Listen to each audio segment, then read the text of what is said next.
Halo teman-teman, hari ini kita akan membahas satu perusahaan yang di-request oleh teman-teman kita. Ini perusahaan tentu saja sudah banyak kita kenal ya. Mungkin ada sebagian yang kurang kenal juga karena persaingan marketplace e-commerce itu ketat banget. Kalau sedikit saja melakukan kesalahan, maka itu juga berakibat fatal kepada masa depan perusahaan tersebut, termasuk yang bergerak di bidang e-commerce ini yang akan kita bahas ya. Bukalapak.com Tbk dengan kode emiten BUKA atau kita panggil aja Buka. Salah satu perusahaan yang IPO dengan dana yang mengumpulkan sampai triliunan rupiah. Gede banget ya. Ini saya juga pernah punya pengalaman belanja di bukalapak.com sih. Ini sistemnya juga cukup unik di dalamnya ya. Di dalamnya kita ada dikasih, kalau misalnya kita penjual ya, ada pangkat-pangkat tertentu yang cukup menarik bagi saya seperti juragan, ada calon juragan, ada juragan besar, dan saya agak lupa sih, pokoknya ada deh.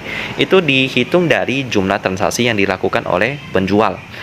Memang unik sih. Waktu itu saya beli kamera di Bukalapak, kamera.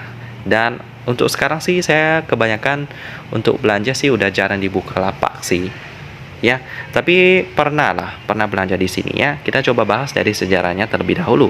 Bukalapak warna ngejreng banget di websitenya ya. Ini warna yang menarik, saya suka warna merah, tapi nggak sampai ke merah-merahan, merah dadu gitu. Sebuah perusahaan teknologi Indonesia yang memiliki misi menciptakan perekonomian yang adil untuk semua melalui platform online dan offline-nya, memberikan kesempatan dan pilihan kepada semua orang untuk melalui hidup yang lebih baik. Didirikan pada tahun 2010, jadi masih muda banget, telah melayani lebih dari 6 juta pelapak, 5 juta mitra Bukalapak, dan 90 juta pengguna aktif, dan pada tahun 2017 menyandang status unicorn. Juga selalu memiliki perhatian khusus dalam pemberdayaan UMKM Indonesia ya. Nah, ini websitenya memang cukup menarik sih, bukalapak.com ya. Jadi untuk prosesnya bagaimana bergerak di bidang e-commerce ini sebenarnya cukup bagus ya, karena kita tahu sendiri sekarang kita belanja hampir 100% kegiatan kita itu online ya. Mungkin ada sediakan kita beli offline, tapi biasanya online kita jarang sih. Kita nggak bisa melihat secara langsung ya. Cuman kebanyakan udah online karena mungkin harganya yang lebih murah, pilihannya lebih banyak, ada banyak promo. Nah, itu alasan kita melakukan pembelian di e-commerce. Tapi untuk persaingannya juga ketat banget ya. Persaingannya ketat banget. Di Indonesia aja persaingannya udah banyak banget. Ada Tokopedia, Shopee, Lazada, lalu Bukalapak juga ada. Banyak banget, sehingga ya kalau melakukan kesalahan dikit aja yang membuat pembeli merasa kurang enak, udah itu efeknya bisa berlipat-lipat ganda ya, efek domino. Kalau untuk Bukalapak ini sih saya udah jarang belanja di sini sih ya. Cuman tergantung sih, kalau misalnya kedepannya dia ada kerjasama dengan perusahaan tertentu yang membuatnya menyentuh kehidupan saya lagi, nah mungkin saya akan belanja lagi di sini sih. Tapi untuk prospeknya e-commerce ini ya ngeri-ngeri sedap sih, persaingannya ketat. Jadi harus berjuang lah Bukalapak ini. Lalu untuk pemegang sahamnya ada Kreatif Media Karya. Kalau kita baca di sini sih oke juga ya. Baiklah. Jadi untuk sementara kita lihat laporan keuangannya dulu. Di PDF-nya udah saya download. Jadi langsung aja kita bandingkan dengan RT Bisnis bagaimanakah, apakah cukup akurat.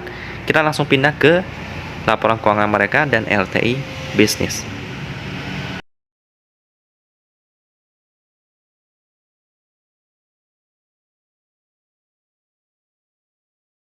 Dan beginilah penampakan fundamental daripada Buka. Kita mulai dari pemegang sahamnya dulu. Ada Kreatif Media Karya memegang 24%. Lalu porsi pemegang saham di bawah masyarakatnya sebesar 52%.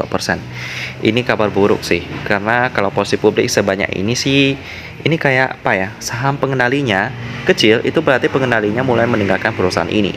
Ini kabar yang tidak baik sih ya. Kalau porsi pengendali lebih sedikit daripada porsi publik, maka bisa dikatakan mereka sudah mulai meninggalkan perusahaannya ya.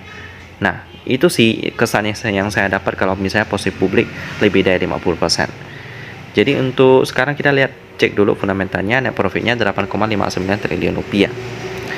Untuk laporan keuangannya kita bacanya itu memakai mata uang pelaporan rupiah dibulatkan dalam bentuk. Kita coba cek Di sebelah laporan laba rugi yang dapat ke entitas induk itu sebesar 8,59 triliun rupiah. Ya, betul ya. Cuma saya penasaran labanya itu dapat dari mana. Di bagian pendapatan dari kegiatan operasi, ya, ada ya, besar juga ya. Nah, ini pendapatan lain-lainnya yang besar, sebesar 10 triliun rupiah. Dan kalau dari berita yang saya baca sih, itu dapat dari investasi mereka di saham BBHI yang kenaikannya juga banyak banget ya. BBHI ini juga kenaikannya tinggi banget. Kita coba lihat pergerakannya 3 tahun yang lalu deh ya, dari harga 266 lompat sampai 7.300, tapi sekarang udah 3 ribuan sih. Tapi tetap buka ini cuan banget dari saham BBHI ya. Oh ya, kita coba cek porsi Bukalapak berapa persen di BBHI. Ada namanya loh.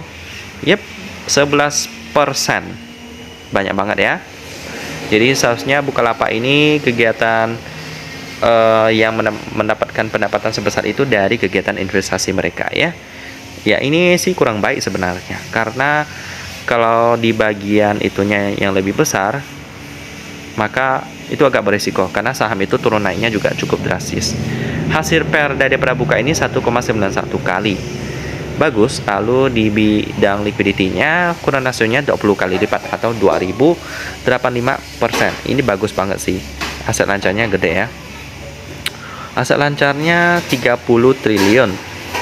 Lalu untuk liabilitas jangka pendeknya 1 triliun doang. Jadi bedanya banyak banget. Di sisi liquidity, di turnovernya 103 miliar rupiah.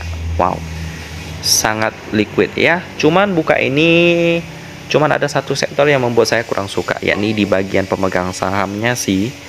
Posisi publiknya gede banget. Jadi apakah layak untuk diinvestasikan? Well, saya nggak menyarankan ya. Meskipun labanya cukup besar, tapi itu datang dari kegiatan investasi yang cukup beresiko. Kalau BBHI sahamnya turun, maka itulah jadi rugi dong nanti investasinya ya. Mirip-mirip kita transaksi saham lah. Kalau kita masih floating profit, belum kita take profit, itu sama aja masih belum menjadi cash.